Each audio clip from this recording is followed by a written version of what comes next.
शिव महापुराण की कथा कहती है कि ये शरीर मिल गया, पर उस शरीर के मिलने के बाद में जो भगवान की अविरल भक्ति है,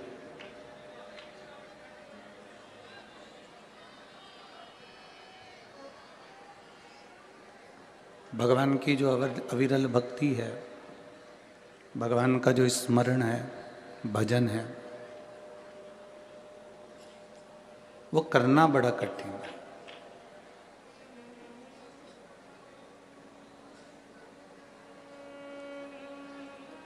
तिरासी लाख 99,999 योनियां काटने के बाद में ये 84 लाखवें नंबर की योनि ये मनुष्य की देह है, ये मानव का शरीर है।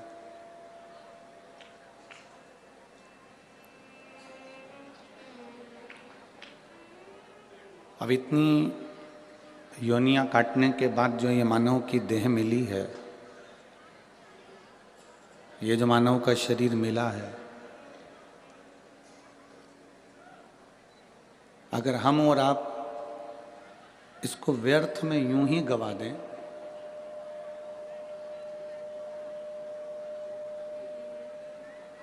तो फिर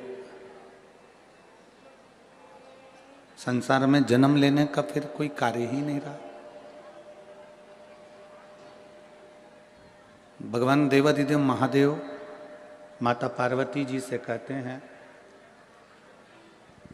भगवान शिव माता पार्वती जी से कहते हैं कि पार्वती, अगर मानव का शरीर ये वो शरीर है जिस शरीर को पाने के बाद में हम पूर्व में जितने जितने हमने पाप किए होते हैं, जितने जितने हमने गलत कर्म किए होते हैं, जितने जितने हमने बेकार कर्म किए होते हैं, वो सारे के सारे कर्म हम केवल मानव का शरीर प्राप्त कर कर और भगवान का नाम लेकर इस शरीर के द्वारा भगवत भजन कर कर उस पूर्व के किए हुए सारे पापों को हम एक क्षण में समाप्त कर जाते हैं। वो केवल एक मानव का शरीर है और उसका भजन है। इस शरीर को पाने के बाद में, भगवान की अविरल भक्ति को पाने के बाद में, भगवान के भजन को करना बहुत जरूरी है।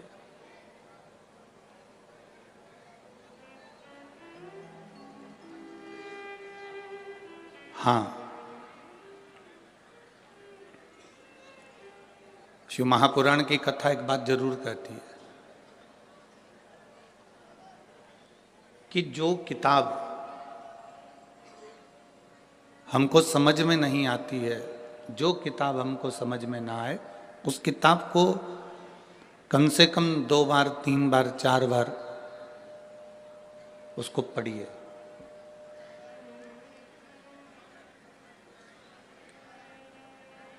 जो किताब हमें समझ में ना आए उसको हम 3-4 बार पढ़ें, समझ में जरूर आएगी।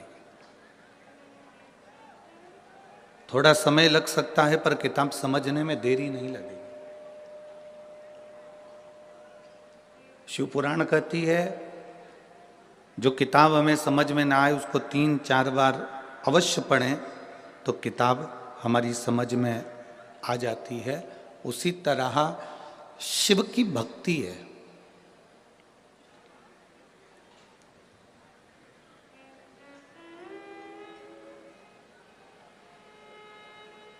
उसी तरह भगवान शंकर की अविरल भक्ति है,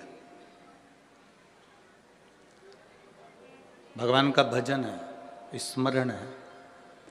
मान लो आपके चित्त में, आपकी वृत्ति में, आपके मन में अगर शंकर की भक्ति विराजमान हो ही नहीं रही है, आप अथक प्रयास कर लें। आपने बहुत प्रयास करा पर शिव भक्ति हमारे भीतर प्रवेश ही नहीं कर रही है। तो जैसे किताब समझ में नहीं आती तो 2-3 बार पढ़ा जाए तो किताब समझ में आ जाती है, उसी तरह 2 या 3 बार शिव महापुराण की कथा को भले टीवी पर सुनो, मोबाइल पर सुनो, चाहे पंडाल में सुनो, एक बार, दो बार, तीन बार अगर शंकर की कथा को हमने अपने भीतर उतार लिया तो शिव का साक्षीकरण, शंकर का दर्शन हमारे सम्मुख में हो ही जाता है, ये निश्चित है।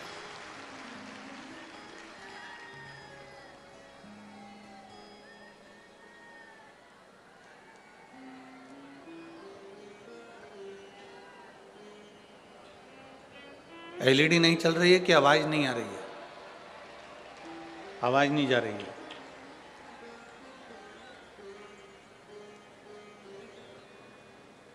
एलईडी वाले भैया एलईडी चालू करिए और पीछे की आवाज बढ़ाइए।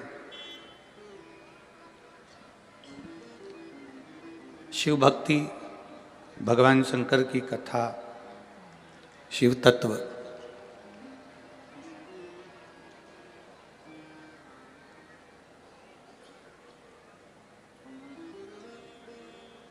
भगवान शिव की कथा, ये भगवान को प्राप्त करने का एक साधन है।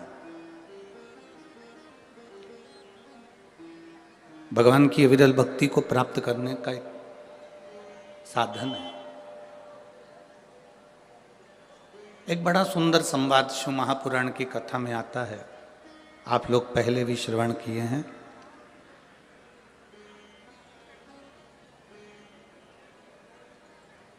भगवान ब्रह्मा जी के मन में एक संशय उत्पन्न हो गया।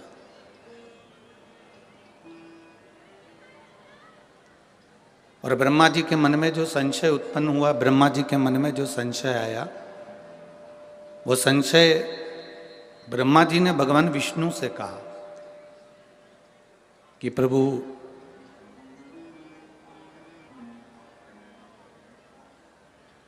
मुझे मेरे पिता का नाम मालूम है। ब्रह्मा जी कहते हैं कि मैं भगवान विष्णु की नाभि से प्रकट हुआ हूं, इसलिए मुझे मालूम है कि मेरे पिता भगवान विष्णु हैं।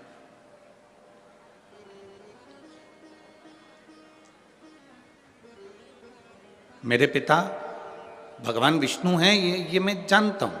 ये ब्रह्मा जी कह रहे हैं कि मुझे मेरे पिता का नाम मालूम है कि मेरे पिता भगवान विष्णु हैं, क्योंकि मैं कमल के पुष्प पर नाभि से प्रकट हुआ।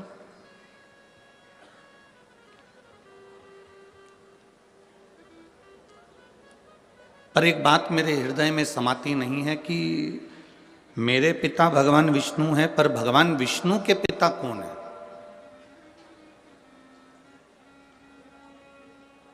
भगवान नारायण के पिता का नाम मैं नहीं जानता, मेरे दादाजी का नाम मैं नहीं जानता। भगवान ब्रह्मदेव कह रहे हैं ये बात, भगवान ब्रह्मा जी कह रहे हैं।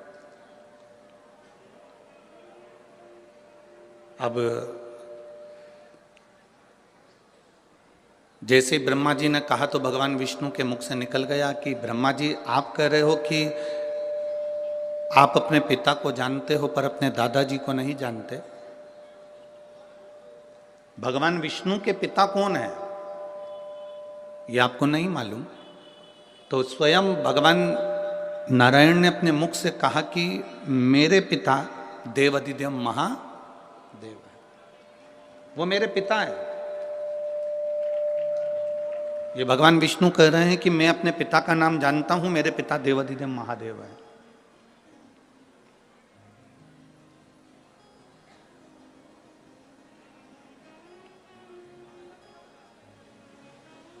कहा, मैं आपके पिताजी का दर्शन इसी क्षण करना चाहता हूं और उनसे पूछना चाहता हूं, क्या भगवान नारायण को आपने प्रकट किया?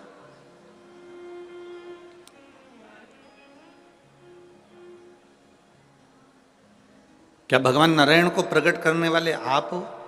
मैं उनसे पूछना चाहता हूं। शिव महापुराण की कथा कहती है कि शिव की कथा और मनुष्य की व्यथा, ये दोनों का अंत कभी नहीं हो सकता, ये निरंतर चलती ही रहती है। कथा भी चलती रहती है और मनुष्य की व्यथा भी चलती रहती है। कथा भी चल रही है और व्यथा भी चल रही है। मनुष्य की व्यथा, मनुष्य की समस्याएं, मानव जीवन में जो टेंशन है, हमारे जीवन में जो व्यथाएं हैं, ये कभी समाप्त नहीं होती।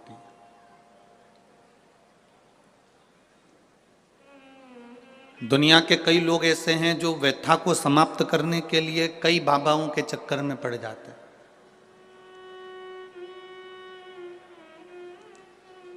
ना जाने कितने कितने जगह पर आप लोग पहुंच जाते हो और वहां जाकर कह देते हो कि हमारे जीवन में ये संकट है, इसको टाल दीजिए, हमारे जीवन में ये कष्ट है, इसको मिटा दीजिए। शिव महापुराण की कथा कहती है हमें किसी आडंबर की ओर, अंधविश्वास की ओर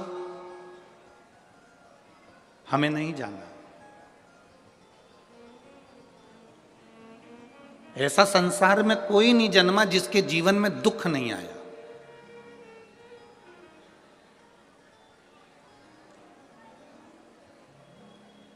मट्टी का जो घड़ा बनकर रखा हुआ है, वो मट्टी का घड़ा अग्नि में तपता है तभी तो उसमें पानी रुकता है।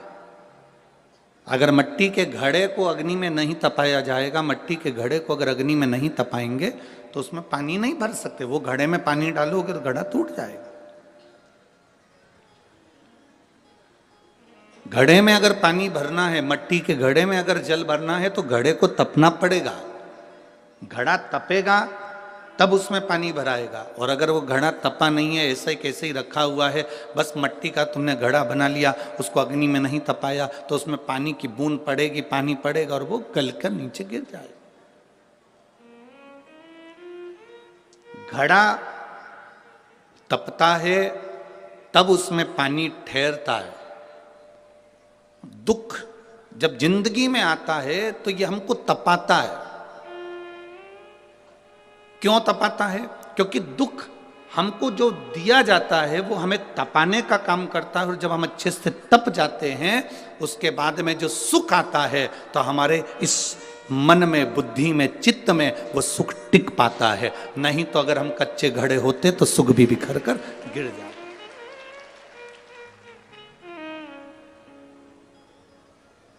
वो सुख भी समाप्त हो जाता। क्या राम जी की जिंदगी में दुख नहीं आया? क्या भगवान कृष्ण के जीवन में दुख नहीं आया?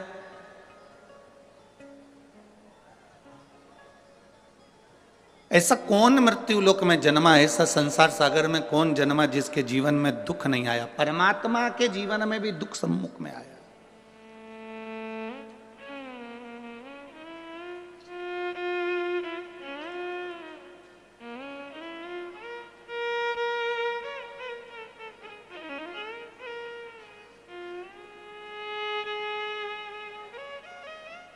एक बात हमने बहुत पहले कथा में कही थी, आपके स्मरण में अगर होगा, जितने लोग टीवी पर कथा सुनते होंगे उनके स्मरण में होगा।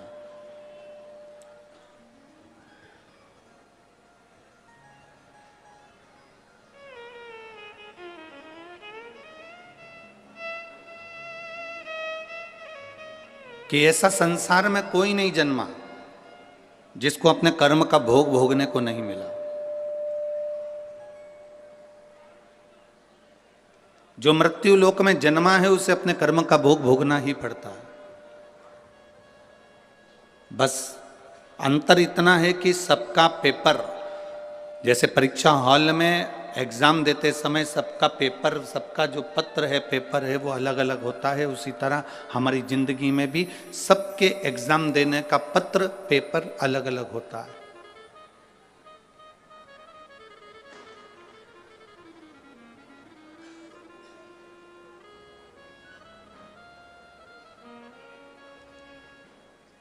आप माता पिता की सुने ना सुने, आप गुरु की सुने ना सुने, आप भगवान को प्रणाम करें ना करें, आप मंदिर जाएं ना जाएं, आप सत्संग में जाएं ना जाएं, आप किसी गुरुवाणी को स्मरण करें ना करें, पर इतना जरूर याद रखना कि अपने कर्म का भोग मनुष्य को भोगना जरूर पड़ता है। उसको कोई नहीं टाल सकता।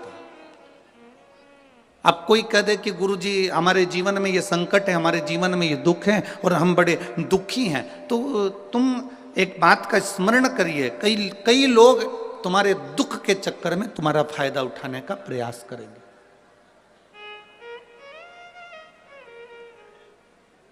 संसार के कई लोग ऐसे हैं जो तुम्हारे केवल दुख का फायदा उठाने का प्रयास करेंगे, पर ना।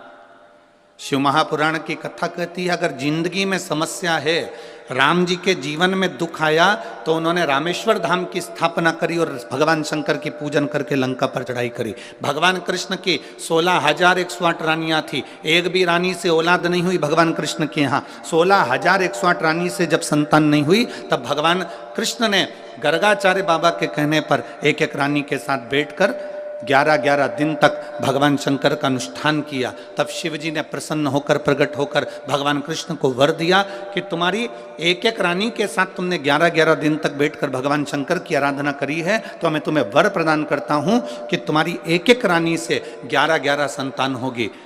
10 छोरा 1 छोरी, 10 बेटे 1 बेटी। भगवान कृष्ण की 16,108 रानियों से इतनी संतान उत्पन्न हुई। 1,77,186 संतान भगवान शंकर की कृपा से भगवान कृष्ण के घर में हो गई। ऐसा कौन है जिसके जीवन में दुख नहीं है?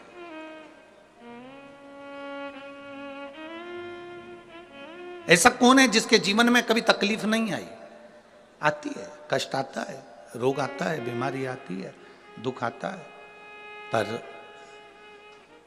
मैंने तेरे ही भरोसे बाबा, तेरे ही भरोसे हवा बिच उड़ती जावांगी बाबा, डोर हत्तो छड़ी नामे कटी जावांगी भोले मैं तेरी पतंग, शंभू मैं तेरी पतंग हवा बिच उड़ती जावांगी बाबा, डोर हत्तो छड़ी नामे कटी जावांगी। सबके जीवन में दुख है, सबके जीवन में तकलीफ है, पर जिसने शिव को साध लिया, भगवान राम जी ने शंकर भगवान की आराधना करी, शिव जी की पूजन करी, उनको साध लिया। गला पकड़ रहा है, भगवान शिव की आराधना भगवान राम जी ने करी, शिव को साध लिया तो उनकी जिंदगी सार्थक हो गई। भगवान कृष्ण ने भगवान शिव की आराधना करी, साध लिया, उनका जीवन सुखमय हो गया। एक लोटा जल लेकर मंदिर जाने वाला जब भगवान शिव की भक्ति को साध लेता है तो दुख उस भक्त का नहीं होता, दुख मेरे भोलेनाथ का हो जाता है। आपका दुख उसका हो गया। एक पत्र है, देखिए,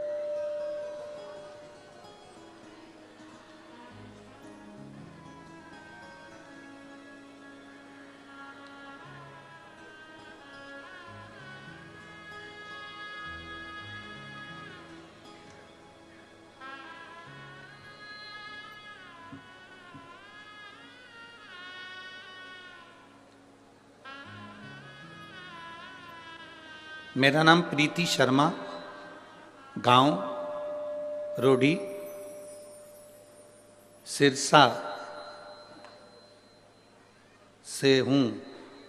कहीं बैठी हो तो हाथ हिला सकती हैं। अगर कहीं बैठी हो, आप ही हैं? श्री शिवाय नमस्तुभ्यं। लिया बच्चे को।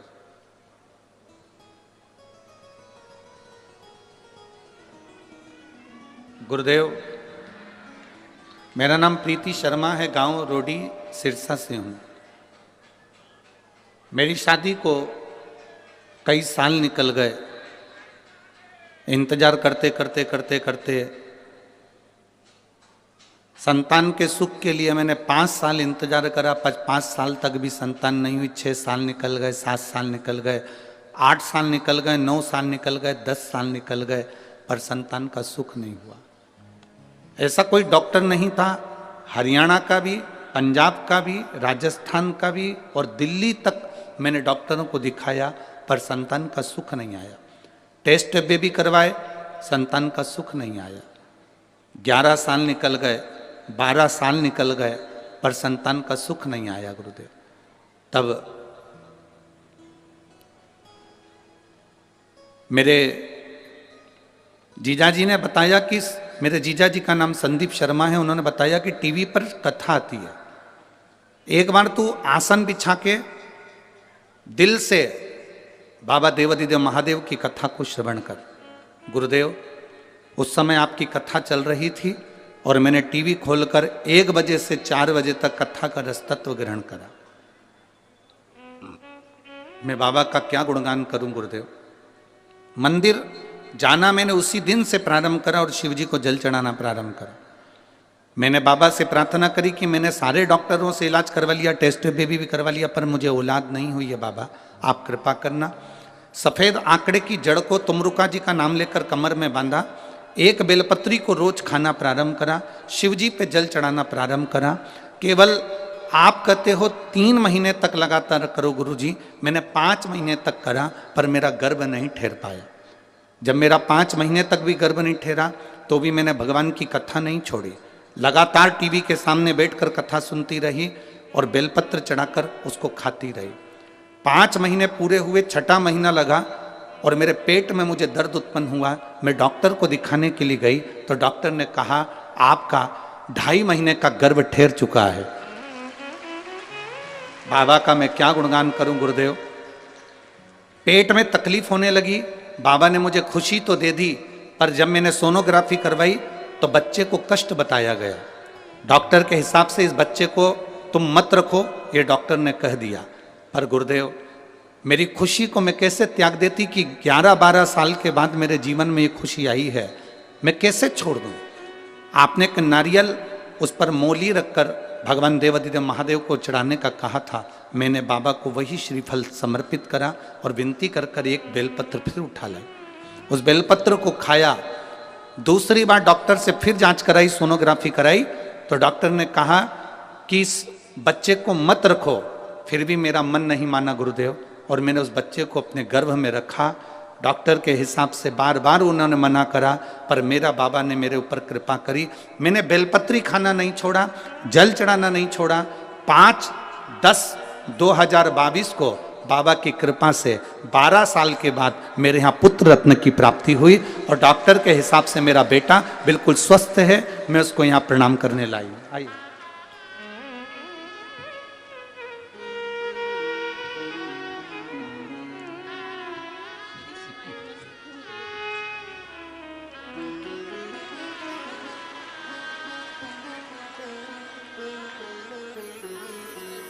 प्रणाम करो।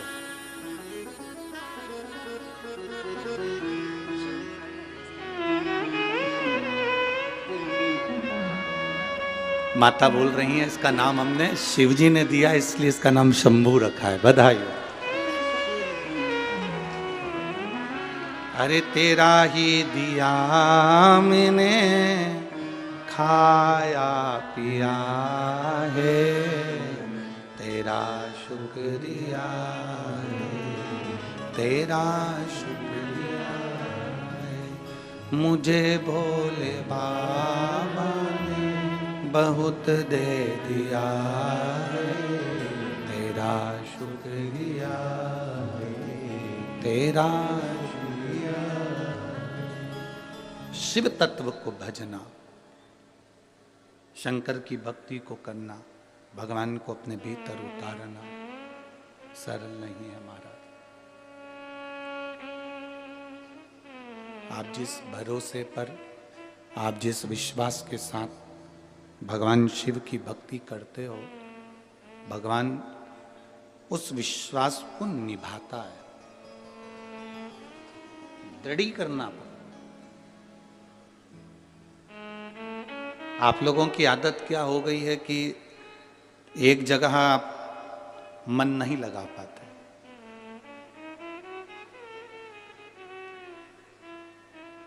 एक गुरुजी ने 2 चेले को भेजा कि मुझे प्यास लगी है, पानी लेकर आ और कुआं खोद के लाना। एक चेला कुआं खोदता गया, 15-20 फीट कुआं खोदा, उसमें पानी नहीं निकला, उसने दूसरा कुआं खोदा, उसमें पानी नहीं निकला, तीसरा कुआं खोदा, उसमें पानी नहीं निकला, चौथा कुआं खोदा, उसमें पानी नहीं निकला, और एक चेला कुएं को खोदता गया खोदता गया खोदता गया, आखिरी में उसमें पानी निकला, वो गुरुजी के लिए लेकर आ गया, वो गुरुजी के लिए जल लेकर आ गया। एक चेला 15 फीट यहाँ कुआं खोदा, 20 फीट वहां खोदा, 25 फीट वहां खोदा, 60 फीट वहां खोदा, 100 फीट वहां खोदा, 200 फीट वहां खोदा, 300 फीट वहां खोदा, पानी नहीं निकला। और एक शिष्य ने एक ही जगह पर नीचे तक खोदता गया खोदता गया खोदता गया, पानी तो निकलेगा ना। बस आपको भी ये कथा अपने भीतर उतार लेना है। हमारी आदत पड़ गई है, यहाँ से काम नहीं हुआ वहाँ पहुँच, यहाँ से नहीं हुआ वहाँ पहुँच गए, वहाँ से नहीं हुआ वहाँ पहुँच गए, 25 जगह कुएं खोद लिए पर पानी नहीं निकला। आपसे निवेदन है, एक ही जगह दिल लगा लेते, एक ही जगह भगवान की भक्ति में इतना चित्त इतना विश्वास पक्का कर लेते तो कुएं में से पानी निकल ही जाता, ये निश्चित है। आप भरोसा दृढ़ करो ना, आप विश्वास पक्का करो, आपका दृढ़ता पक्की करो, विश्वास पक्का करिए, भरोसा पक्का करिए। और जितना जितना विश्वास पक्का होगा, जितना जितना भरोसा पक्का होगा, उतना उतना शिव तुम्हारे करीब में होगा, उतना उतना शिव तुम्हारे नजदीक में होगा। आप भरोसे को दृढ़ बनाने का प्रयास करो। भगवान विष्णु से पूछा भगवान ब्रह्मा जी ने, तुम्हारे पिता शिव जी हैं? हाँ। मैं कैसे मान लूं कि तुम्हारे पिता शिव जी हैं? कई लोग आपको मिलेंगे और कहेंगे एक लोटा जल चढ़ाने से क्या सारी समस्या का हल हो सकता है? क्यों नहीं? मानो तो मैं गंगा मां हूं और ना मानो तो बहता पानी। आप मानोगे तो गंगा है, ना मानोगे तो बहता हुआ पानी।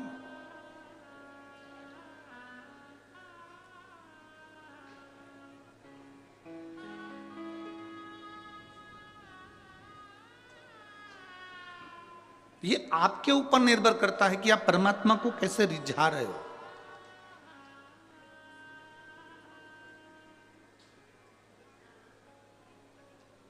महाराज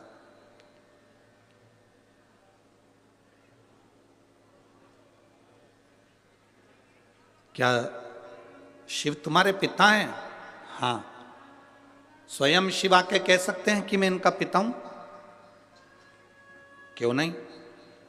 एक अग्नि का एक पर्वत को ब्रह्मा और विष्णु ने घुमाना प्रारंभ करा।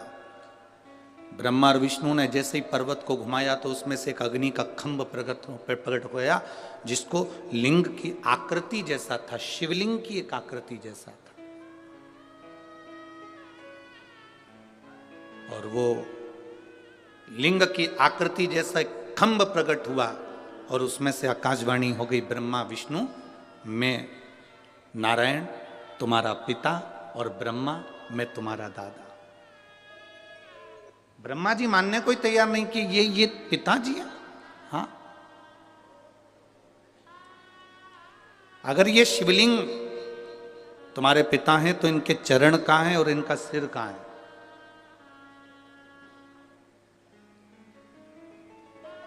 जिस शिवालय में आप जल चढ़ाने के लिए जाते हो, जिस शंकर जी के मंदिर में आप जल चढ़ाने के लिए जाते हो, उस शंकर जी के शिवलिंग में कोई तुमसे पूछे कि इसका चरण कहाँ है, इसका सिर कहाँ है, तो आप बता नहीं सकते, क्योंकि शिव महापुराण की कथा कहती है कि एक एक कण कण में, एक एक कण कण के अंदर मेरा शंकर का वासा है। तुम्हारी मर्जी पड़े जहां से तुम उसको प्रणाम कर लो, वो वहीं से प्रकट होकर तुमको दर्शन दे देता है। उसको उसका स्थान नहीं ढूंढा जाता कि आगे कहां पीछे कहां।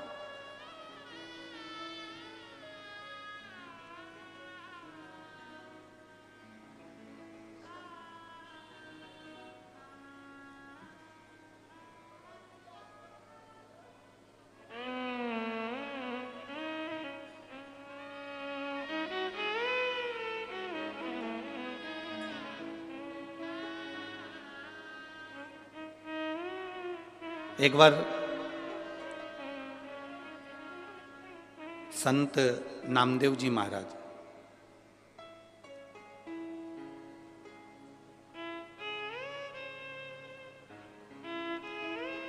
ये पंजाब की पवित्र भूमि पर आ गए।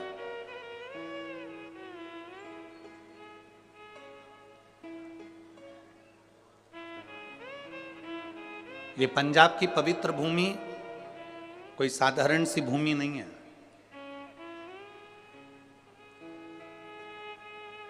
शंकर भगवान को अगर प्राप्त करना है, बद्रीनाथ हो, केदारनाथ हो, कैलाश पर्वत हो, श्री खंडेश्वर महादेव हो, केदारेश्वर महादेव हो, भगवान शिव की प्राप्ति अगर करना हो तो ये पंजाब की भूमि कोई साधारण भूमि नहीं है, संतों की पवित्र भूमि है और यहां से शंकर की यात्रा प्रारंभ होती है। यहां से शिव की प्राप्ति का केंद्र बिंदु है ये पंजाब की धरा।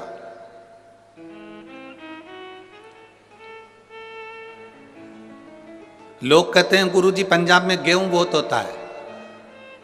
हम कहते हैं पंजाब में गेहूं से ज्यादा संत बहुत होते हैं। अगर ढूंढने निकलो तो संतों की प्रागट्यता ज्यादा है।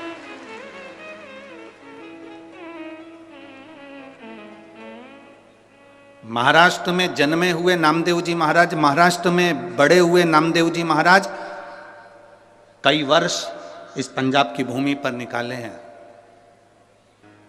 नामदेव जी महाराज, गुरु नानक देव जी से उनका मिलन हुआ और गुरु नानक देव जी से जब मिलन हुआ तो नामदेव जी उस समय पर गुरु मंत्र नहीं लिए हुए थे। नामदेव जी का उस समय पर गुरु मंत्र नहीं हुआ था। अब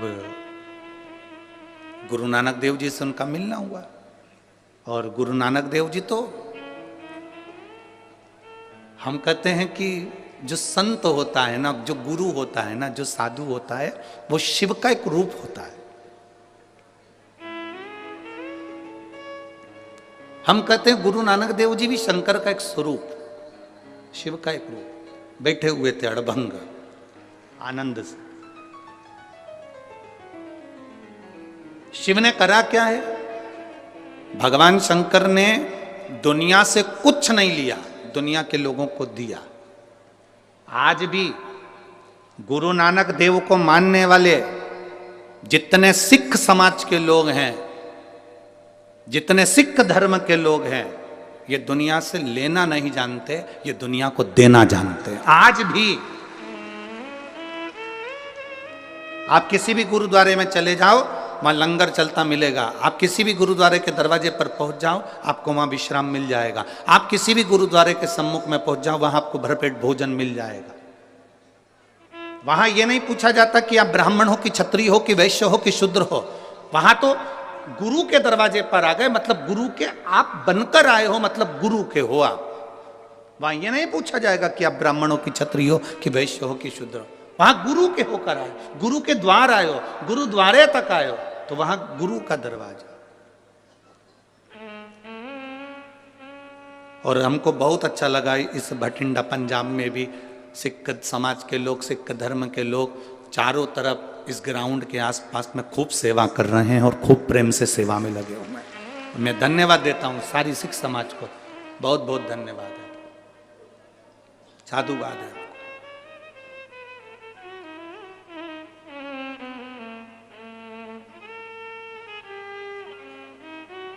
और ऐसी शिव भक्ति हमने आज तक नहीं देखी, जो शिव भक्ति का दर्शन हमने भटिंडा पंजाब में किया है।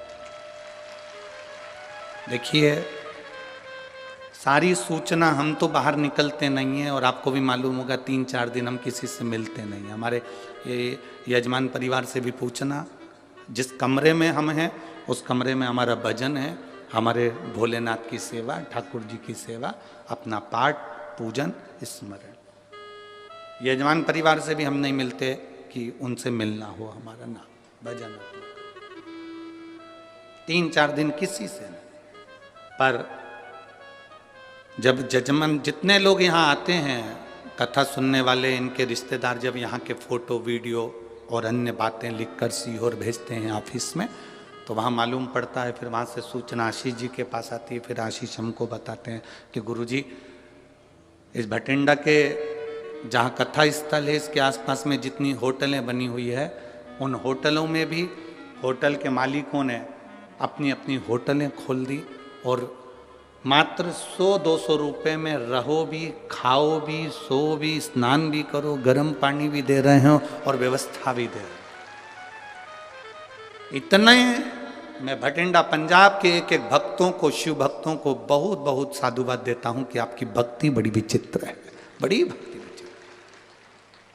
ये प्रेरणा है संपूर्ण विश्व के लिए, ये प्रेरणा है संपूर्ण भारतवासियों के लिए।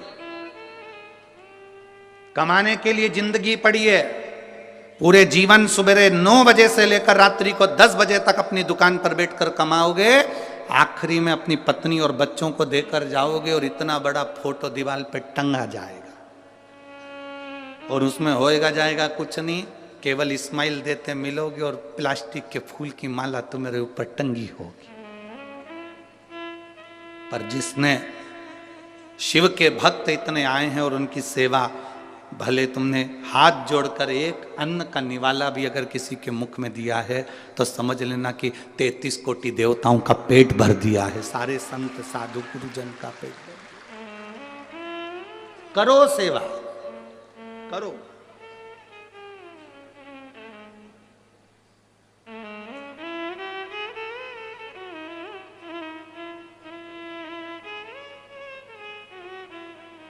वो कहते हैं ना कि मिलती है राम नाम की दौलत कभी कभी, होती है अपने पंजाब में शिव पुराण कभी कभी, कभी कभी मिल रही है। करो, डरना नहीं, भीड़ बहुत है।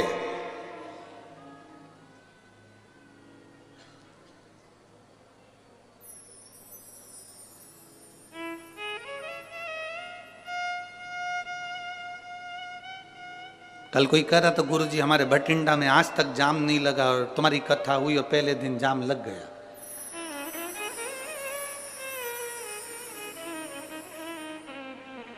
हमने कहा जाम क्लियर हुआ कि नहीं हुआ वो बताओ। हुआ, धीरे धीरे हुआ। क्लियर तो हो गया ना, हो गया। आराम से ना, बिल्कुल आराम से। हमने उनसे कहा तुम चिंता मत करो, भोलेनाथ की कथा अगर थोड़ा बहुत जाम लगाती है तो ये बताती है कि तेरी जिंदगी भी ऐसी जाम चल रही थी पर मैं क्लियर कर दूंगा, तो चिंता मत करना, तो टेंशन मत ले। शिव तत्व को जान, भगवान शंकर की भक्ति कर, घबराना नहीं है। भीड़ बहुत है, बहुत ट्रैफिक है, ना ना ना, उसके दरवाजे तक जाना मेरा काम है और मेरी बिगड़ी बनाना तेरा काम। हम पहुंच गए उसके द्वार तक, फिर उसकी मर्जी।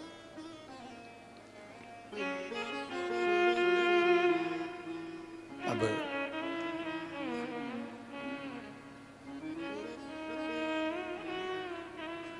कहा महाराज बड़ी बोल्ड आवाज है, भगवान बड़ी कृपा है। कहा भगवान देवाधिदेव महादेव प्रकट होकर कहते हैं कि ब्रह्मा तुम मेरे पोते हो और भगवान विष्णु तुम मेरे पुत्र हो, तुम मेरे बेटे हो। शिवलिंग का कोई सिर दिखता है क्या? नहीं। शिवलिंग का कोई चरण दिखता है क्या? नहीं। संत नामदेव जी ने गुरु नानक देव जी से भेंट करी और भेंट करी तो गुरु नानक देव जी आराम से लेटे हुए थे, विश्राम कर रहे थे और संत नामदेव जी आए तो उठ के बैठ गए। दोनों की भेंट हो गई, दो संत आज मिल गए। गुरु नानक देव जी ने पूछ लिया नामदेव जी से, आपने गुरु मंत्र लिया है? नहीं, अभी नहीं लिया। मतलब आप भटक रहे हो। अगर गुरु मंत्र तुम्हारा हुआ होता तो तुम भटकते नहीं। गुरु नानक देव जी ने विश्वा थिएटर जी के पास में नामदेव जी को भेज दिया।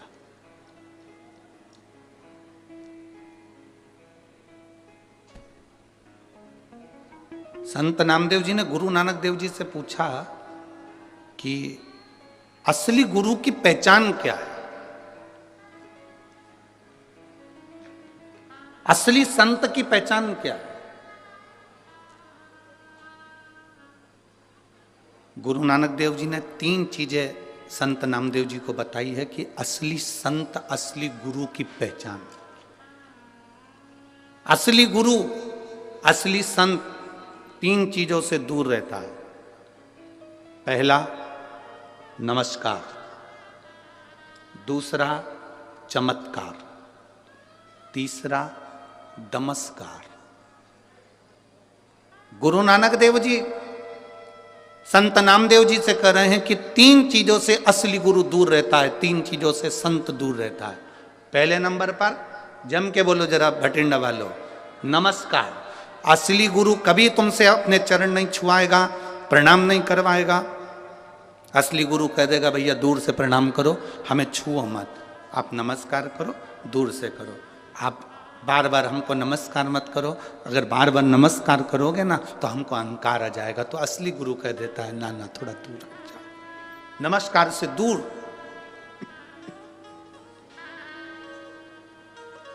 संत गुरु नानक देव जी ने दूसरी बार में कहा असली गुरु, असली संत चमत्कार से दूर होता है।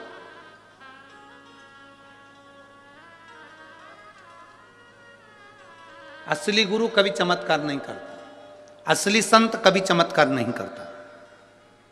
इसलिए शिव महापुराण जिस दिन चालू होती है उस दिन हम शिव महापुराण के प्रथम दिन में कह देते हैं कि शिव पुराण किसी चमत्कार को प्रमाणित नहीं करती कि चमत्कार होगा। पर इतना जरूर है, अगर 1 लोटा जल लेकर आप शंकर जी के मंदिर जाओगे तो तुम्हारी दुख कटेगा जरूर, ये निश्चित है।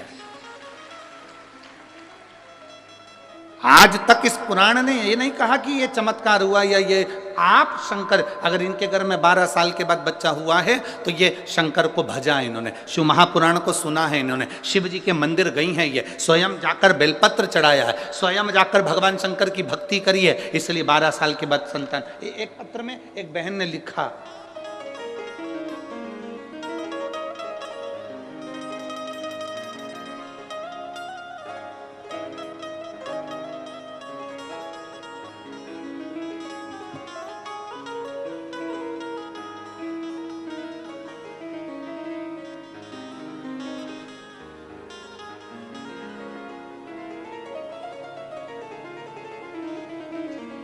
एक बहन लिख रही है, अरुणा गुप्ता शिमला से आई हैं, हिमाचल प्रदेश से। कहीं बैठी हैं? शिमला से आई हैं अरुणा गुप्ता, कहीं बैठी हो तो हाथ हिला सकती हैं। आप ही हैं? दोनों हाथ हिला दो एक बार। श्री शिवाय नमस्तुभ्यं। आप शिमला से आई इसलिए पूरी ठंड यहाँ ले आई। 11 साल से, एक बार वापिस हाथ हिलाओ, श्री शिवाय नमस्तुभ्यं। मैं शिमला से आई हूँ, मेरा नाम अरुणा गुप्ता है, मैं शिमला हिमाचल प्रदेश से हूँ। 11 साल से गेहूं नहीं खा सकती थी मैं, क्योंकि गेहूं मेरे को खून नहीं बनने देता था, तो मेरा गेहूं छूटा हुआ था, अन्न मेरा छूटा हुआ था, एक अन्न का दाना भी मेरे मुंह में नहीं जाता था। केवल शिव महापुराण की कथा सुनकर मैंने पशुपति व्रत किया। मैंने उस दिन भगवान को रोटी बनाकर गेहूं की और उसमें शक्कर गुड़ मिलाकर भगवान को, पशुपति नाथ को 3 हिस्से का जो प्रसाद चढ़ता है वो ही चढ़ाया और बाबा से प्रार्थना करी। 11 साल से मैंने अन्न को ग्रहण नहीं करा और मेरी शरीर ठीक नहीं है, तू मुझे संभाल ले बाबा। मैं कभी जिंदगी में गेहूं नहीं खा सकती, जो नहीं खा सकती ये डॉक्टर के हिसाब से मुझे बताया गया, पर आप कृपा करेंगे सब होगा। और बाबा का मैं क्या गुणगान करूं गुरुदेव। पहली बार प्रसाद का एक हिस्सा मैं लेकर घर आई और वो मैंने खाया और मेरे बाबा ने जिस दिन से मुझे वो अन्न खिलाया उस दिन से मेरा शरीर ठीक है। मैं बाबा को यहाँ प्रणाम करने के लिए आई हूँ। बैठिए। श्री शिवाय नमस्तुभ्यम। बैठिए। 11 वर्ष तक मैंने अन्न नहीं खाया था, 11 साल तक मैं अन्न को नहीं छू पाई, पर बाबा बाबा, ये आपकी अविरल भक्ति है, ये आपका विश्वास है। आप जितना भरोसा शिव पर करेंगे, ये चमत्कार नहीं है, ये इसको हम चमत्कार नहीं कहते, इसको कहते हैं आपका विश्वास दृढ़ होना, आपका भरोसा दृढ़ होना, आपकी श्रद्धा दृढ़ होना।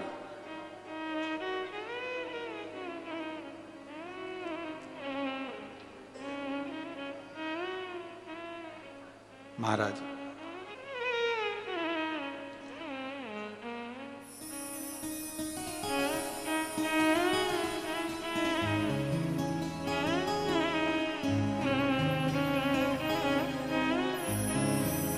ये भक्ति की दृढ़ता है, ये विश्वास की दृढ़ता है आपकी।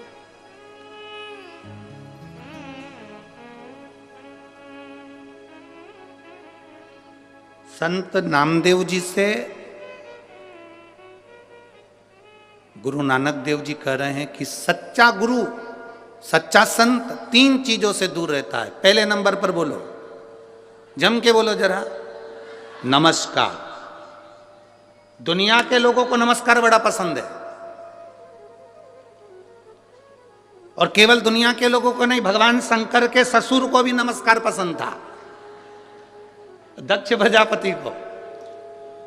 शंकर जी बैठे थे, भोले भाले बैठे थे, सभा लगी थी, दक्ष प्रजापति आए, शंकर जी नहीं देख पाए।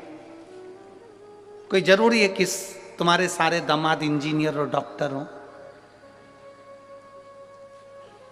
कोई कोई दामाद भोला भाला भी होता है, सरल सहज।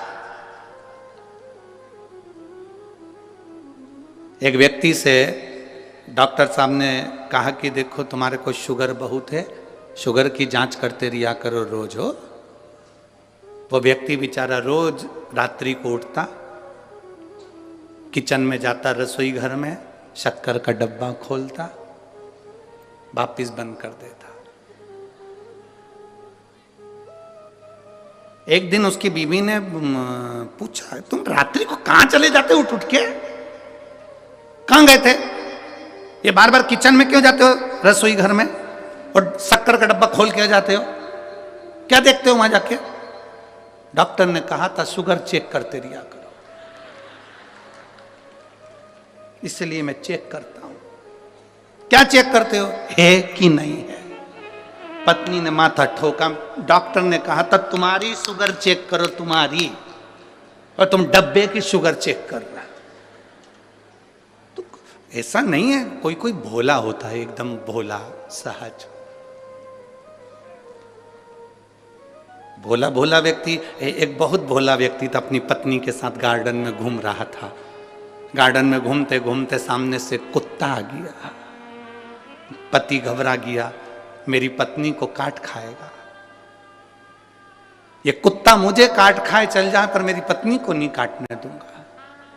पति ने सोचा अगर पत्नी को काट गया तो इसको इंजेक्शन लगेंगे, बच्चों का टिफिन कौन बनाएगा, स्कूल कौन भेजेगा, तैयारी कौन करेगा, मेरे टिफिन कौन बनाएगा, सास ससुर की सेवा कौन करेगा। इसलिए पति ने सोचा कि कुत्ता मुझे खा जाए चल जाएगा। कुत्ता और आगे आया, पति घबरा के थोड़ा सा पीछे हटा तो पत्नी भी पीछे हटी। कुत्ता और लपक के आया, पति को आ गया गुस्सा, उसने पत्नी का हाथ पकड़ा, उसको गोदी में उठा लिया। जैसे ही गोदी में उठाया कुत्ता भाग गया। कुत्ता भाग, पत्नी को नीचे उतार दिया। पत्नी गुस्से में लाल हो गई। ऐसा मूर्ख पति मैंने जिंदगी में कभी नहीं देखा। दुनिया के लोग कुत्ते को भगाने के लिए पत्थर उठाते, तुमने मुझे उठा लिया। अब पति कैसे समझाए कि मैंने तुझे इसलिए उठाया था कि कुत्ता मेरे पांव को खजाए पर मैं तुझे नहीं खाने दूंगा। पर जिसकी किस्मत में भाटा लिखा हो वो क्या करेगा। भोला, बहुत भोला। अब कोई जरूरी नहीं कि तुम्हारे सारे दामाद इंजीनियर हैं, डॉक्टर हैं, कलेक्टर हैं तो सभी एक जैसे हो, ना ना ना। शंकर भगवान अडमस्त होकर बैठे हुए थे, दक्ष प्रजापति आए, सबने उठकर प्रणाम करा, शंकर जी उठ ही नहीं पाए, वो तो अलमस्त बैठे हुए थे, अलमस्त। दक्ष प्रजापति को नमस्कार बड़ा पसंद था, इन्होंने नहीं करा, गुस्सा आ गया। दक्ष प्रजापति को क्रोध आया और क्रोध आते से दक्ष प्रजापति ने श्राप दे दिया भगवान शंकर को, ए शिव, मैं तुझे श्राप देता हूं, तो मेरी बेटी का पति होकर, मेरा दामाद होकर तूने मुझे प्रणाम नहीं करा, मैं तुझे श्राप देता हूं, तू शमशान में निवास करेगा।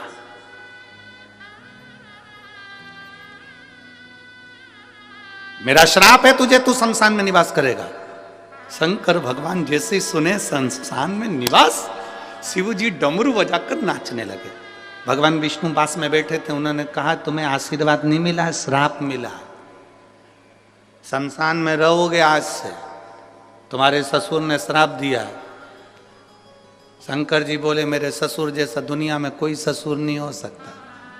कितनी लंबी सोचता है,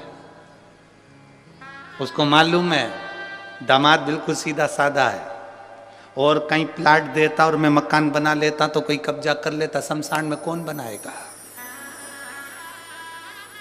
इसलिए मेरे ससुर ने मुझे प्लाट भी शमशान में दिया, ऐसी जगह जहां कोई कब्जा नहीं कर सकता।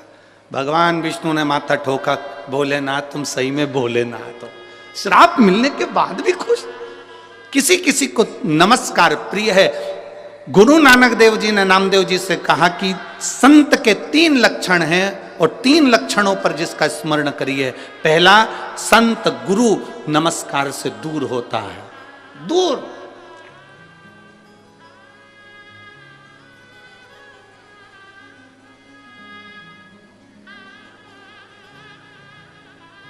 दूसरे नंबर का गुरु को, पहले नंबर का नमस्कार, दूसरे नंबर का जम के बोलो जरा, जम के, चमत्कार।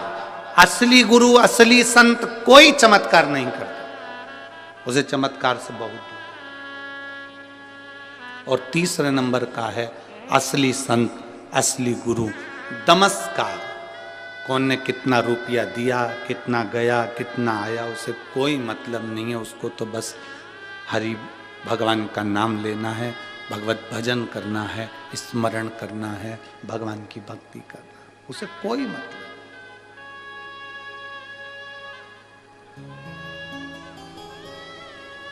और जब भगवान की अविरल भक्ति,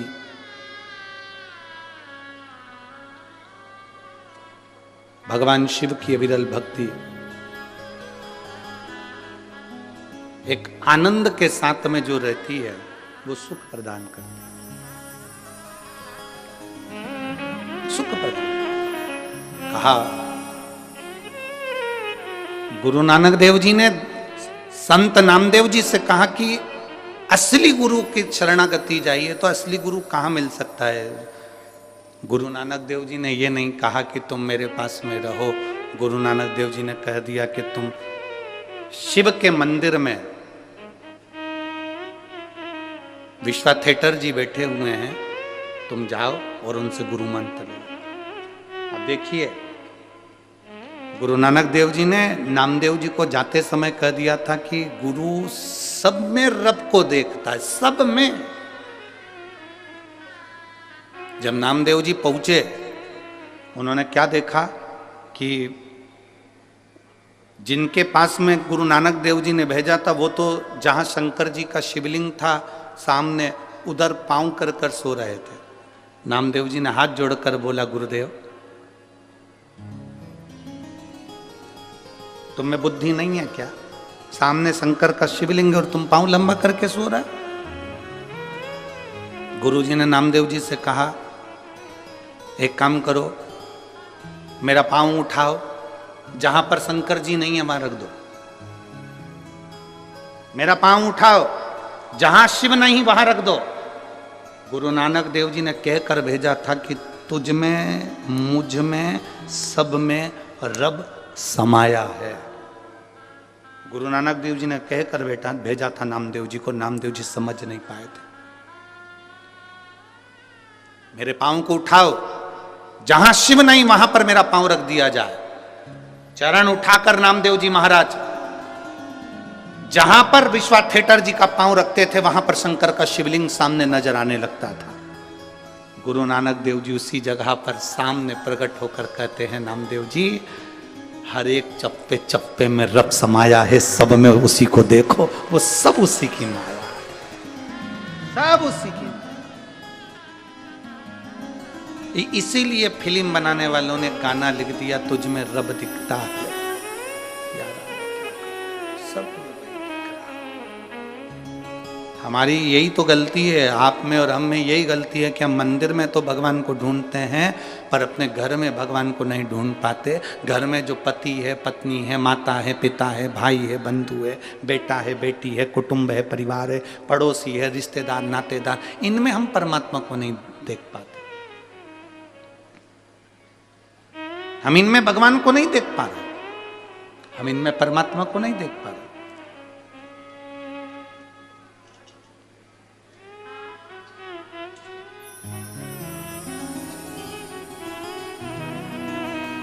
हम दूसरी जगह देख रहे हैं। जैसे एक बार यमराज पृथ्वी पर आ गए और एक लड़के को लेने के लिए यमराज आए। उसका अंतिम समय चल रहा था, उसकी अंतिम सांस थी, अंतिम क्षण था, आज उसकी फाइल समाप्त तो होना थी और यमराज ने आते ही कह दिया।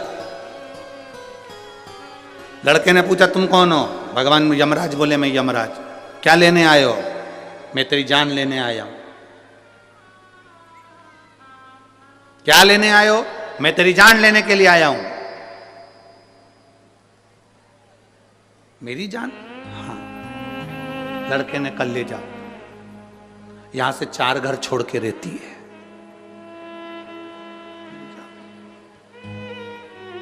यमराज बोला मैं तेरे प्राण लेने आया हूं। प्राण मेरे? हाँ। 4 दिन से मेरे प्राण वो ही खा रही, ले जा।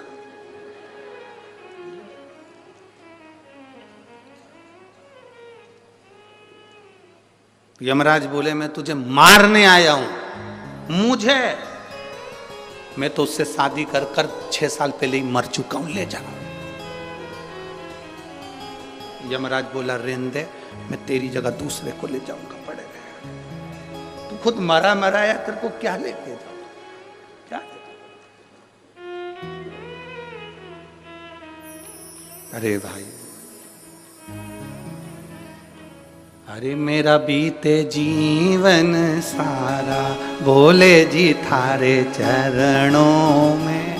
मेरा बीते जीवन सारा बोले जी थारे चरणों में। मेरा बीते जीवन सारा बोले जी थारे चरणों में। मेरा बीते जीवन सारा बोले जी थारे चरणों में। चरणों में भोले, चरणों में, चरणों में,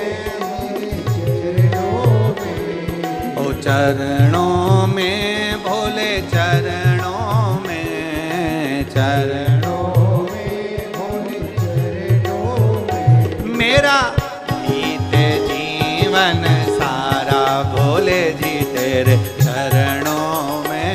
मेरा बीते जीवन सारा भोले जी तेरे। मेरा बीते जीवन सारा भोले जी तेरे चरणों में। मेरा बीते जीवन सारा भोले जी तेरे चरणों में।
जीवन सारा भोले जी तेरे चरणों में मेरा बीते जीवन सारा भोले जी तारे चरणों में, चरणों में थारे चरणों में, चरणों में थारे चरणों में, ओ चरणों में थारे चरणों में, चरणों में तारे चरणों में, मेरा बीते जीवन सारा भोले जी तेरे चरणों में मेरा बीते जीवन सारा भोले जी तारे चरणों में।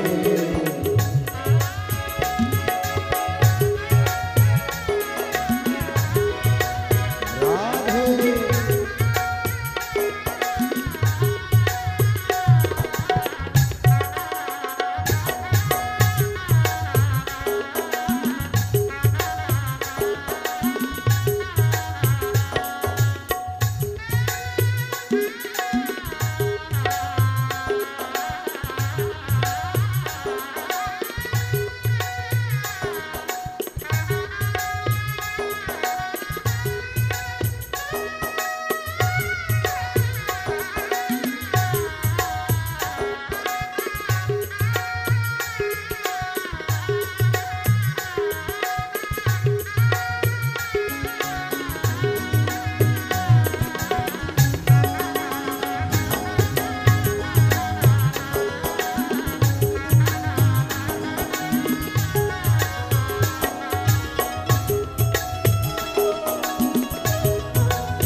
नहीं होगी, भोले बिना मेरी गति नहीं होगी, भोले बिना मेरी गति नहीं होगी, भोले बिना मेरी गति नहीं होगी।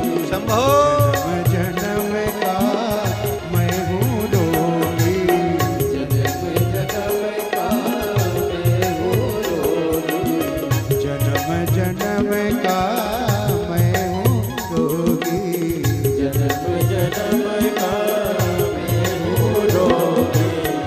दे दो तनी के सहारा भोले जी हर चरणों, दे दो तनी के सहारा भोले जी हर चरणों।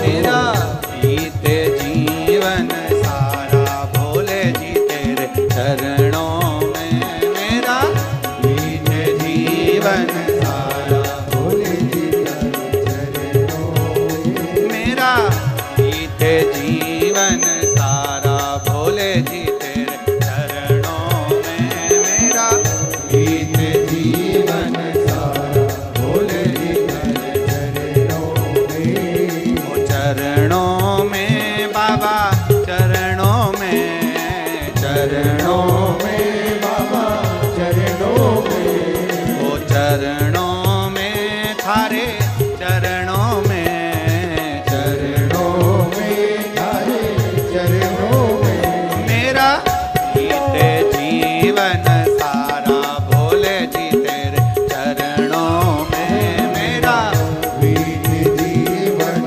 सारा भोले जी हर चरणों में, मेरा बीते जीवन सारा भोले जी तेरे चरणों में, मेरा बीत जीवन सारा भोले जी हर चरणों में। हार हार महादेव। अपने स्थान पर बैठकर भगवान शिव से अपने मन की बात बड़े भाव के साथ दिल से बाबा देवादिदेव महादेव से प्रार्थना करेंगे। जहाँ जगह मिले वहाँ बैठकर भगवान देवादिदेव महादेव से अपने मन की बात कहें। कार्यकर्ता भी जहाँ जगह मिल जाए वहाँ बैठें और भाव से बाबा से प्रार्थना करें। बार बार अपने भटिंडा में शिव पुराण की कथा नहीं होती, इसलिए दिल से कहने का मौका मिला है। भाव से प्रार्थना करेंगे, दिल से कहेंगे, वो श्रवण करेंगे। जहां जगह मिले वहां बैठकर बोले, बड़े भाव के साथ में कहें। श्री शिवा नमस्तुभ्यं, श्री शिवाय नमस्तुभ्यं, श्री शिवाय नमस्तुभ्यं, श्री शिवाय नमस्तुभ्यं, श्री शिवाय नमस्तुभ्यं। भोला सब दुख काटो मार, ओ भोला सब दुख काटो मार। शिव शंकर जपूं तेरी माला, भोले बाबा जपूं तेरी माला। भोला सब दुख काटो मारा, ओ भोला सब दुख काटो मारा।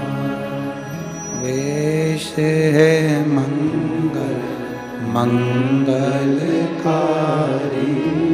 वेश है मंगल मंगलकारी। शमशान वासी हमारा, शमशान वासी हमारा। ओ भोला सब दुख काटो ओ भोला सब दुख काटो। शिव कथा कह रही है, भगवान शंकर का संवाद कर रहा है, शिव महापुराण की कथा कर रही। भगवान भोलेनाथ प्रकट होकर ब्रह्मा और विष्णु को दर्शन दिए, फिर भी ब्रह्मा जी मानने को तैयार नहीं किए। भगवान नारायण के पिता हैं, फिर भी नहीं मान रहे।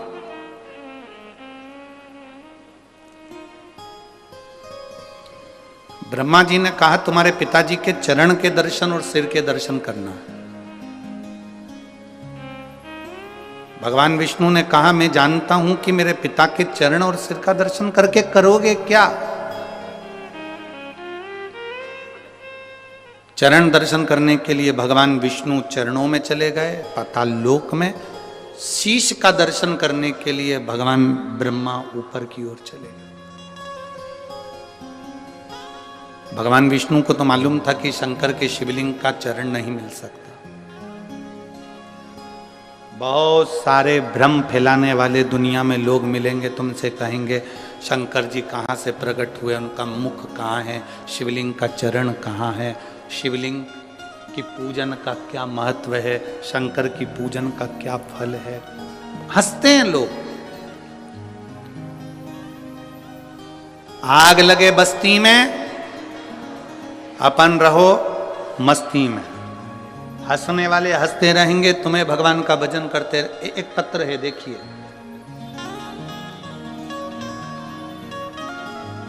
मेरा नाम सुनैना शर्मा, पत्नी विनोद कुमार शर्मा, मैं लुधियाना पंजाब से हूं। मेरा मोबाइल नंबर ये है, कहीं बैठी हैं।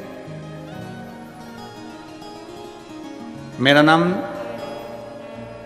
सुनैना शर्मा, पत्नी विनोद कुमार शर्मा, मैं लुधियाना पंजाब से हूं। मेरा मोबाइल नंबर ये है, कहीं बैठी हो तो हाथ हिला सकती है। अच्छा उधर है, बेटा आया है क्या साथ में? बेटा आया है? नहीं आया। मैं पंजाब की रहने वाली हूं, मेरा मोबाइल नंबर ये है। मेरा बेटा तक्ष, जिसकी आयु 7 साल है, उसको अगस्त 2022 में तबीयत खराब हो गई। उसको हम दिखाने के लिए डॉक्टर के पास लेकर गए। पंजाब के सबसे बड़े हॉस्पिटल में पीजीआई में लेकर गए, जहां उसको लीवर का तकलीफ बताया। फिर उसको मुंबई भेज दिया गया, जिससे पता चला कि उसको एक बीमारी हो गई है जिसका नाम है डीएमडी। जिस बीमारी के अंदर 1,00,000-2 लाख बच्चों में एक बच्चे में ऐसी बीमारी होती है जिसमें शरीर की नसें काम करना बंद कर देती है और बच्चा व्यक्ति हाथ पैर धीरे धीरे धीरे धीरे पलंग पर पड़कर प्राण छोड़ देता है, शरीर काम करना बंद कर देता है। गुरुदेव, हमारे पांव के नीचे से जमीन खसक गई, पूरा परिवार रोने लगा। मैंने भगवान से कहा कि तूने कैसी बीमारी दे दी मेरे बच्चे को। धीरे धीरे उसके पांव की नसें सिकुड़ना चालू हो गई, उसका चलना बंद हो गया, पड़ा रहता एक जगह। गोदी में उठाकर उसको वॉशरूम कराना ले जाना चालू करा। डॉक्टरों ने कहा ऐसे बच्चों की उम्र 18 से 20 साल तक होती है, इसके बाद वो बच्चा नहीं रहता है। अब आप अपने बच्चे को ले जाओ, इसकी सेवा करो। मेरे बच्चे ने चलना फिरना बंद कर दिया, हाथ पैर ने काम करना बंद कर दिया, व्हील चेयर पर आ गया। धीरे धीरे धीरे धीरे वो हिल नहीं सकता था, जा नहीं सकता था। आंख से केवल आंसू निकलते थे और बच्चे को तड़पता हुआ हम देखते थे। हमारे बच्चे के साथ ऐसा क्यों हो गया समझ में नहीं आया, क्या करें। एक दिन मेरी बहन, मेरी दीदी ने कहा कि तू शिवजी पे जल चढ़ाना प्रारंभ कर, तेरे बेटे के कान में हेडफोन लगा, उसको टीवी पर आती है कथा, वो दिल से सुना। मोबाइल से मैं अपने बेटे को कथा सुनाने लगी। मेरा बेटा पलंग पर से उठ नहीं पाता था, चल नहीं पाता था। शिवजी का चढ़ा हुआ जल बेटे को देने लगी। गुरुदेव, डॉक्टर ने तो मना कर दिया था कि इसकी कोई दवाई नहीं है, पूरे इंडिया में भी और पूरे विदेश में भी। आप जहां चाहो लाखों रुपए खर्च कर लो, पर ये बेटा ठीक नहीं हो सकता।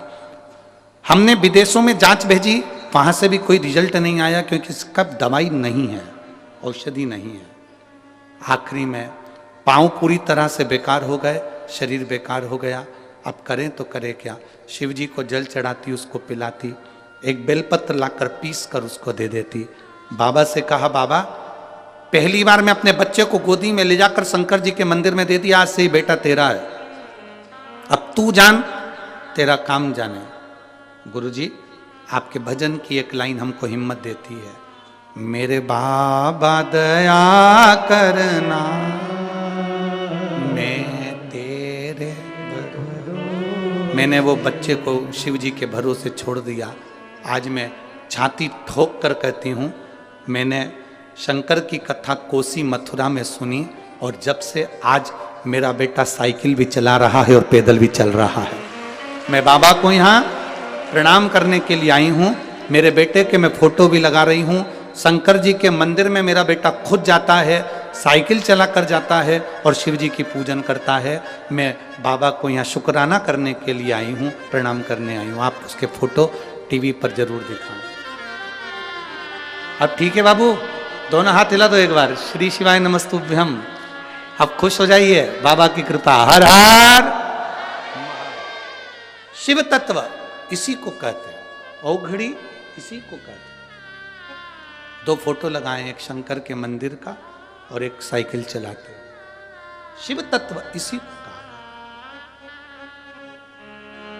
भोलेनाथ दया करना, मैं तेरे। बैठिए, बैठ जाओ। भरोसे, उसके भरोसे हम जिए। सारी समस्या का हल एक लोटा जल। शिव चमत्कार नहीं करते, आपका विश्वास, आपका भरोसा, आपकी दृढ़ता स्वयं चमत्कार करती है। और मेरी जीजियों, भटिंडा के मेरे जीजाओं, मेरी जीजियों, मेरी बेटियों, मेरे बेटाओं, मेरे भाई, मेरी बहनों, दिल से कथा सुनोगे ना, ठंड भले पड़ रही है, घर जाने की आपको भले जल्दी होती होगी, अंधेरा भी जल्दी हो जाता होगा, पर थोड़ा समय जरूर लग जाए। दिल से 7 दिन की कथा सुनना, तुम्हारी जिंदगी में कभी अंधेरा नहीं होगा, प्रकाश ही प्रकाश है। इस माँ की एक लाइन बड़ी विचित्र उसने लिखी है।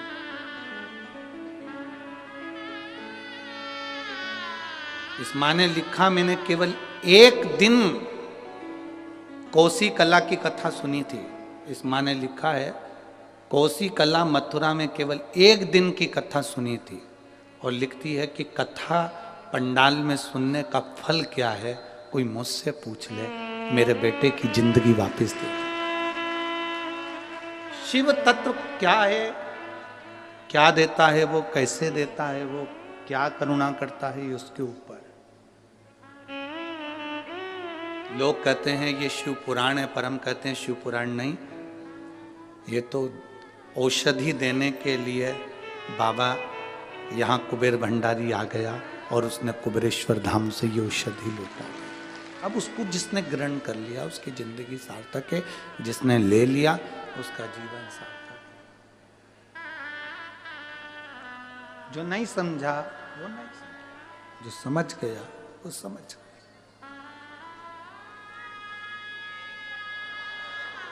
बोल बम का नारा है,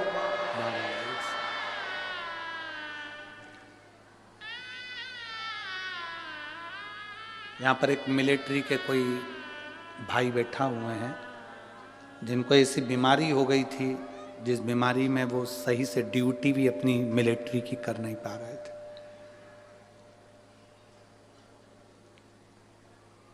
बैठना तो मुश्किल, खड़े रहना भी मुश्किल था, वो यहाँ बैठे, उन्होंने अपना फोटो तक लगाया है उस पत्र में, फोटो भी लगाया। कहीं बैठे हो तो हाथ हिला सकते हैं। आर्मी के हैं, छुट्टी लेकर कथा सुनने के लिए आए। जब उनको मालूम पड़ा कि भटिंडा में कथा हो रही है तो दोनों पति पत्नी बाबा ने ठीक करा तो छुट्टी लेकर आए। कहाँ बैठे ये? हाँ, हाथ हिला दो एक बार। श्री शिवाय नमस्ते। दोनों आए, छुट्टी लेकर आए। आर्मी में नौकरी है, मिलिट्री में, पर ऐसी बीमारी से, जिस बीमारी के लिए डॉक्टर ने ऑपरेशन का कह दिया था, और बाबा के भरोसे केवल एक बेलपत्र चढ़ा चढ़ा कर खाना और ऑपरेशन भी नहीं कराना पड़ा और ठीक हो गया। अब ठीक है बाबू? दोनों हाथ हिला दो एक बार। हर हर महादेव। बैठिए। शिव तत्व है ओघड़ी। कहां से है ये?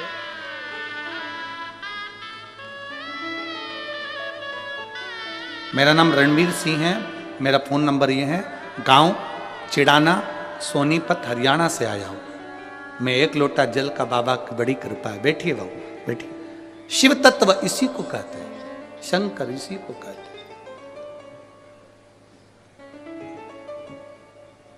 आपका विश्वास जितना दृढ़ होगा, मेरा शंकर मिलेगा। भगवान विष्णु ने कह दिया मुझे चरण नहीं देखना, मैं तो आ गया। ब्रह्मा जी चढ़ते जा रहे हैं शंकर भगवान का सिर देखने के लिए, चढ़ते जा। बीच में केतकी का फूल मिला तो उससे कह दिया तू मेरे साथ में चल, और चलकर कह देना ब्रह्मा जी का मुझे सिर मिल गया। केतकी के फूल ने बोला कि मैं क्यों झूठ बोलूं, मेरे को झूठ बोलने से क्या मिलेगा? झूठ बोलने से मुझे मिलेगा क्या?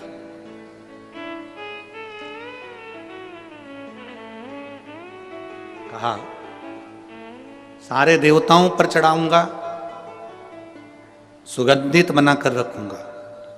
केतकी का फूल चल दिया।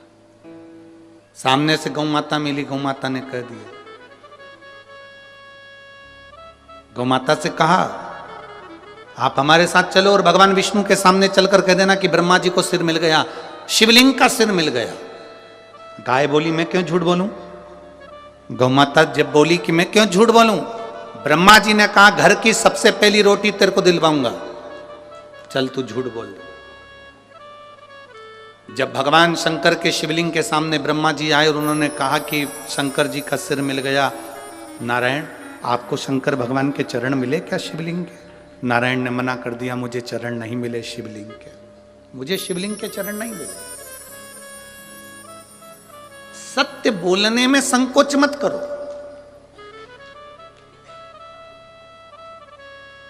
अभी सत्य नहीं बोलोगे तो मरने के बाद लोग बोलेंगे राम नाम।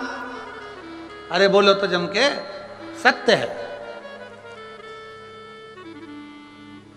मखाना, फूल, पैसा पॉलीथिन में मिला के तुम्हारी छाती पर फेंकेंगे और अर्थी पर बंधे रहोगे और लोग पीछे से चिल्ला रहे होंगे राम नाम।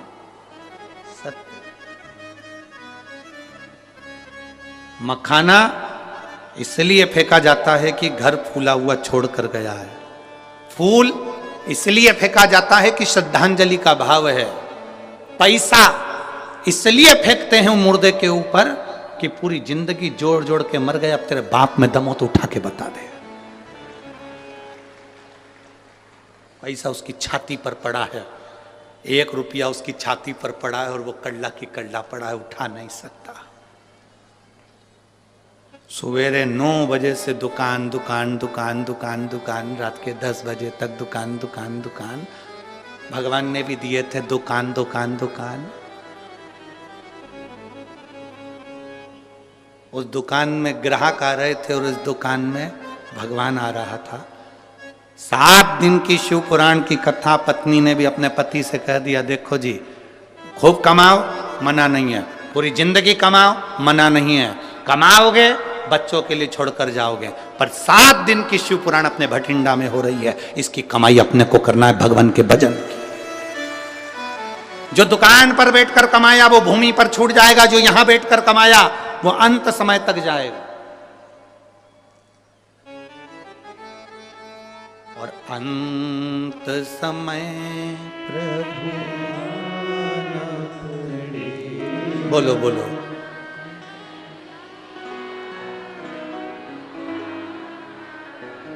गले में ठंड तो नहीं लग रही है? हाँ ठीक है। अंत समय प्रभु आना पड़ेगा, वचन दिया तो निभा, आए ना आए प्रभु कुटुंब कभी, अंत समय प्रभु आना पड़ेगा, वचन दिया तो निभाना पड़ेगा। अंत समय में वही आएगा, अंतिम घड़ी में वही आएगा, कोई दूसरा नहीं आएगा।